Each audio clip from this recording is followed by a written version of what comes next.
আমার চ্যানেলে তোমাদের সকলকে স্বাগত। আজ আমরা ক্লাস 7 রায়ান মার্টিন প্রশ্নবিচিত্রা থেকে ইতিহাসের দ্বিতীয় পর্যায়ক্রমিক মূল্যায়নের 6 নম্বর স্কুল সলভ করব।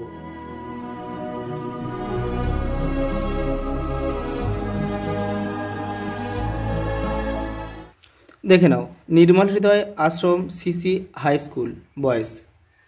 প্রথম প্রশ্ন দেখো, মোহাম্মদ ঘুরি মারা গেলে তার বিজিত অঞ্চলগুলি ভাগ হয়ে যায় 4 জন অনুচরের মধ্যে।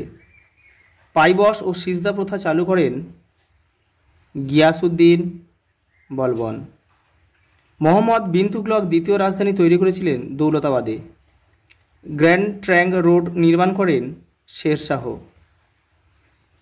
আকবর 10 শলা ব্যবস্থা চালু করেছিল 1580 খ্রিস্টাব্দে। দিল্লি শহরের প্রধান জলপথ ছিল যমুনা নদী।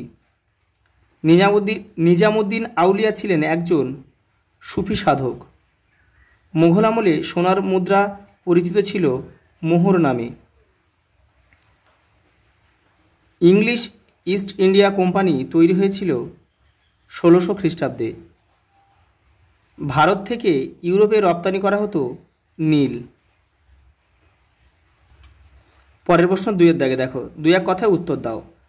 আরবি ভাষায় সুলতান শব্দের অর্থ কী? কর্তৃত্ব বা ক্ষমতা। মালিক কাফুর কে ছিলেন? আলাউদ্দিন খলজির সেনাপতি। পানিপথের প্রথম যুদ্ধ কত খ্রিস্টাব্দে হয়েছিল? 1526 খ্রিস্টাব্দে বাবর ও ইব্রাহিম লোদির মধ্যে। আকবরের আমলের একজন বিখ্যাত ঐতিহাসিকের নাম লেখো। আবুল ফজল। কিলা মুবারক কি নামে বিখ্যাত?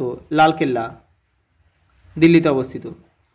বাংলায় কোথায় ফরাসিদের ঘাঁটি ছিল? চন্দননগর। 10 শালা ব্যবস্থা কত খ্রিস্টাব্দে চালু হয়? 1580। আকবর এটা করেছিল, আকবর চালু করেছিল এটি। পরেরটা দেখো, 3 দাগের, সত্য মিথ্যা নির্ণয় করো। সিরি শহরটি নির্মাণ করেন মোহাম্মদ বিন তুগলক। মিথ্যা, এটা হবে আলাউদ্দিন খলজি কিন্তু সিরি শহরটি নির্মাণ করেছিল। জমি জরিপের উপর ভিত্তি করে রাজস্ব নির্ধারণ করার পদ্ধতিকে বলা হয় জাপ্তি। সত্য। 1505 খ্রিস্টাব্দে সুলতান সিকান্দার লোদির সময়ে আগ্রা শহরের বিকাশ শুরু হয়। সত্য। বাবর মাত্র 12 বছর বয়সে ফরগনা প্রদেশের শাসনভার পান। এটাও সত্য। পরেরটা দেখো, স্তম্ভ রয়েছে 4 দাগের, দেখে নাও। খলিফা, খলিফা হবে দুরবাস। বলবান তুর্কান ই চেহলগানি। খলজি বিপ্লব হবে ইলবারি তুর্কি অভিজাতদের ক্ষমতার অবসান। এটা 3। রাজা গণেশ বাংলা। পরের পেজে দেখে নাও।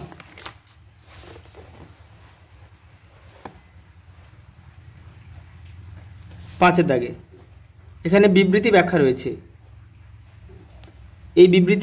এই বিবৃতিটার পক্ষে 3খানা ব্যাখ্যা রয়েছে, যেটা ঠিক সেটা তোমাদের কিন্তু খুঁজতে হবে।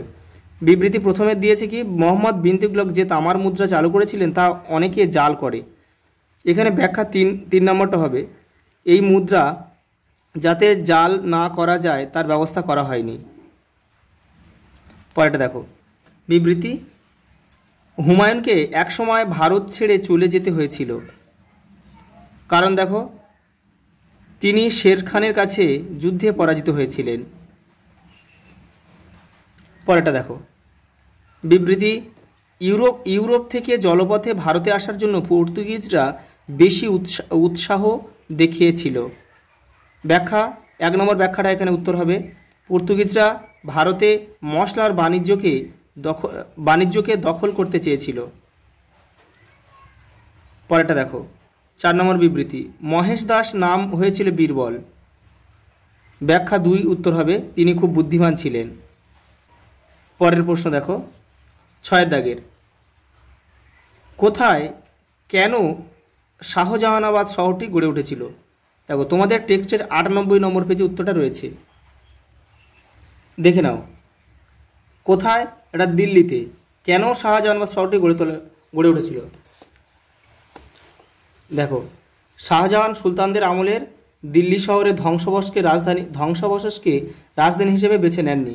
তিনি একটি নতুন এলাকায় শহর পত্তন করে সার্বভৌম শাসক হিসেবে নিজেকে প্রতিষ্ঠা করতে চেয়েছিলেন। পরের প্রশ্ন দেখো, ইউরোপীয় কোম্পানির কুঠিগুলি কেমন ছিল? তোমাদের টেক্সটের 108 নম্বর পেজে উত্তরটা রয়েছে, দেখে নাও। এই যে এটা কিন্তু এখান থেকে একটা পুরোটা লিখলে ভালো হয়। পরের প্রশ্ন দেখো, পাট্টা ও কবুলিয়ত বলতে কি বোঝো? তোমাদের টেক্সটের 73 নম্বর পেজে উত্তরটা রয়েছে। এই যে এখান থেকে এই পর্যন্ত, এই পাট্টা, এই কবুলিয়ত। পরের প্রশ্ন দেখো, ইক্তা ও ইক্তাদার বলতে কি বোঝো? তোমাদের টেক্সটের 57 নম্বর পেজে উত্তরটা রয়েছে, দেখে নাও। এই যে এখান থেকে এটা ইক্তা, আর এখান থেকে এটা ইক্তাদার। পরের প্রশ্ন দেখো 7 দাগের, সুলতান ইলতুৎমিশের সামনে প্রধান 3টি সমস্যা কি ছিল? তোমাদের টেক্সটের 45 নম্বর পেজে উত্তরটা রয়েছে। এই যে এই সমস্যা রয়েছে, প্রধান 3টি সমস্যা 1, 2, 3, এখান এই পর্যন্ত লিখতে হবে, কিন্তু এই পর্যন্ত লিখতে হবে।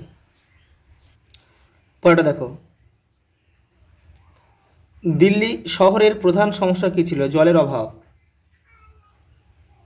কিভাবে তার সমাধানের চেষ্টা করা হয়েছিল? দেখে নাও। এই যে দিল্লি শহরের প্রধান সমস্যা কী ছিল, কীভাবে তার সমাধানের চেষ্টা। এই যে এই পয়েন্টটা এখান থেকে এই পর্যন্ত লিখতে হবে, এখানে 2টো পয়েন্ট রয়েছে, আর উপরে কিন্তু একটা পয়েন্ট রয়েছে। এই যে এই পর্যন্ত, খাল কেটে যমুনা নদীর জলে নেই। পরের প্রশ্ন দেখো 8 দাগের, মান 5-এর, মোহাম্মদ বিন তুগলক কী কারণে রাজধানী স্থানান্তরিত করেন? তার এই প্রয়াস সফল হয়নি কেন? দেখে নাও। এই যে এই প্রশ্নটা লিখতে হবে, এই উত্তরটা এখানে তোমরা একটু ছোট ছোট করে লিখবে। পরের প্রশ্ন দেখো, মোহাম্মদ বিন তুগলকের পরিকল্পনাগুলি আলোচনা করো, দেখে নাও।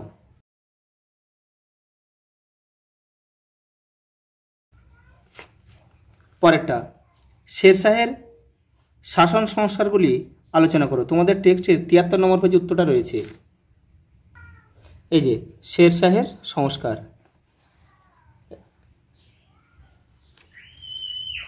1, 2, 3, 4, 5 এগুলো সবই লিখতে হবে। পরের প্রশ্ন দেখো, মুঘলদের সঙ্গে রাজপুতদের সম্পর্ক কীরূপ ছিল আলোচনা করো। তোমাদের টেক্সটের 80 নম্বর পেজে উত্তরটা রয়েছে। এই যে মুঘলদের রাজপুত নীতি, এই প্রথম স্ট্যান্ডার্ডের মধ্যে কিন্তু উত্তরগুলো রয়েছে। এই যে এর মধ্যে তোমরা এটাও লিখতে পারো, এখান থেকে ওটাও লিখতে পারো। লাস্ট প্রশ্ন দেখো, আলাউদ্দিন খলজি কেন মূল্য নিয়ন্ত্রণ ব্যবস্থা প্রবর্তন করেন? তোমাদের টেক্সটের 59 নম্বর পেজে উত্তরটা রয়েছে, দেখে নাও। এই যে বাজার দর নিয়ন্ত্রণ, এখান থেকে লিখবে, এপারেও কিছুটা লিখতে হবে। এই যে এই পর্যন্ত লিখলে হয়ে যাবে। আচ্ছা, এই পর্যন্ত দেখা হবে পরের ভিডিওতে।